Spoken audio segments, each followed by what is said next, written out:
ایک لسٹ بنائیں اور چیک کروائیں، آپ دیکھیں گے کہ اس میں اکثر چیزیں جو ہیں وہ خرافات شامل ہو گئی۔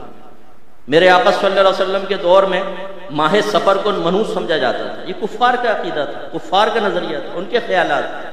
سرکار نے فرمایا ولا سفر، سفر کوئی چیز نہیں، اس میں کوئی نحوست نہیں۔ ہمارے گھروں میں سفر کا مہینہ عورتیں کیا کہتی ہیں؟ خالی کا مہینہ، اس میں شادی نہیں کریں۔ کیوں بھائی؟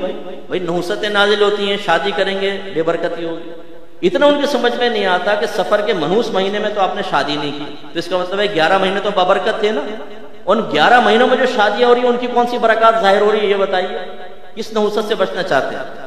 کہ سورہ آٹے کی گولیاں بنائیں، سورہ مزمل پانی میں ڈال دو، کراماتی مچھلیاں وہ گولی کھا کر ایسی دعا دیں گی کہ پیر اور فقیر کی دعا بھی کیا اثر کرے گی، وہ مچھلی کی دعا اثر کرے گی اور بیڑا پار ہو جائے گا۔